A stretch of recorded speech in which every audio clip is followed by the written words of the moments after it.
ನಮಸ್ಕಾರ, ನಾನು ಡೆಂಗ್ರಿ ನಾಗರಾಜ್ ಅಂತ.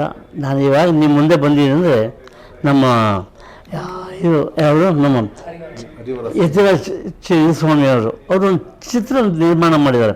ಆ ಚಿತ್ರದ ಹೆಸರು ಬಂದು ಮಗ್ಗಿ ಪುಸ್ತಕ ಅಂತ. ಅಂದರೆ ಮಗ್ಗಿ ಪುಸ್ತಕ ಅಂದರೆ ಈ ಮಗ್ಗಿ ಇಲ್ಲದೆ ನಡೆಯೋದಿಲ್ಲ ಪ್ರಪಂಚ. ಒಂದನೇ ಕ್ಲಾಸಿಂದ ಹೇಳ್ಕೊಂಡು ಒಂದೊಂದು ಎರಡು ಮೂರು ಮಗ್ಗಿ ಹೇಳ್ಕೊಂಡು ಅವರು ಅಂದರೆ ಲೆಕ್ಕಾಚಾರ ಬರಬೇಕಲ್ಲ ನಮಗೆ. ಆ ಮಗ್ಗಿ ಪುಸ್ತಕದಿಂದ ಪ್ರಾರಂಭ ಆಗುತ್ತೆ ಪಾಠ. ಹಾಗೆ ಇವರು ಆನ್ಲೈನ್ ಎಜುಕೇಷನ್ ಬಗ್ಗೆ ಏನೋ ಮಾತು ಕೊಡ್ತಾ ಇದ್ದಾರೆ. ನಿರ್ದೇಶಕರು ಬಂದು ನಮ್ಮ ಹರಿವರಾಸನ ಅಯ್ಯಪ್ಪನ ಹೆಸರು ಇಟ್ಕೊಂಡ್ಬಿಟ್ಟಿದ್ದಾರೆ. ಅಯ್ಯಪ್ಪನ ಮರೆಯಂಗಿಲ್ಲ, ಹರಿವರಾಸನ ಮರೆಯಂಗಿಲ್ಲ. ಇದು ಒಂದು ಸಂಗೀತದಲ್ಲಿ ಹೊಸಬ ಹುಡುಗ, ಇನ್ನು ಕೊಡಗು ಯಾರೋ ಅವನ ಹೆಸರು ಯಶಸ್ ನಾಚಪ್ಪ ಅಂತ. ಇವರೆಲ್ಲರೂ ಸೇರಿಕೊಂಡು ಒಂದು ಸಿನಿಮಾ ಮಾಡಿದ್ದಾರೆ ಮಗ್ಗಿ ಪುಸ್ತಕ ಅಂತ.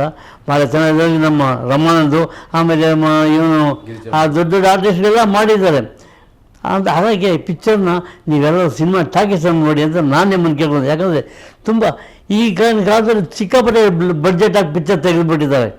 ಅಷ್ಟು ಯಾವ ನಂಬಿಕೆ ಮಾಡೋದಕ್ಕೆ ಆಗೋಲ್ಲ. ಅಷ್ಟು ಬಡ್ಜೆಟ್ ಎಲ್ಲಿ ಕೊಡ್ತಾರೆ, ಯಾರು ವಾಪಸ್ ಬರ್ತಾರೆ ಅಂತ. ಹಾಗಾಗಿ ಆ ಪಿಕ್ಚರ್ನ ನೀವು ಸಿನಿಮಾ ಟಾಕೀಸನ್ನು ನೋಡಬೇಕು.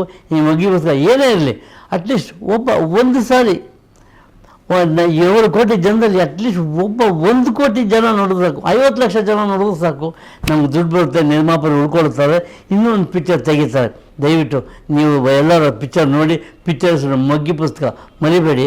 ಅದರಲ್ಲೊಂದು ತಂದೆ ಮತ್ತು ಮಗಳು ಸೆಂಟಿಮೆಂಟಲ್ ಸಾಂಗ್ ಇದೆ, ಬಹಳ ಚೆನ್ನಾಗಿ ಮಾಡಿದ್ದಾರೆ ನಮ್ಮ ಸಂಗೀತ ನಿರ್ದೇಶಕರು ನಾಚಪ್ಪ. ನಿಜಕ್ಕೂ ಭಾಳ ಚೆನ್ನಾಗಿದೆ. ನೋಡಿ, ನೀವು ನೋಡಿ, ನಾನು ನೋಡ್ತೀನಿ. ನನಗೇನು ಎಷ್ಟೋ ದೊಡ್ಡ ದೊಡ್ಡ ನಟಗಳೆಲ್ಲ ಭೇಟಿ ಕೊಟ್ಟಿದ್ದಾರಂತೆ. ನಾನು ನಿಮ್ಮ ಮುಂದೆ ಬಂದು ಹೇಳ್ತಾ ಇದ್ದೇನೆ, ದಯವಿಟ್ಟು ಮಗ್ಗಿ ಪುಸ್ತಕ ಅನ್ನೋ ಪಿಕ್ಚರ್ ರಿಲೀಸ್ ಆದರೆ ನೀವು ಸಿನಿಮಾ ಥಿಯೇಟ್ರಲ್ಲೇ ನೋಡಬೇಕು ಅಂತ ಕೇಳ್ಕೊಳ್ತೇನೆ. ನಮಸ್ಕಾರ.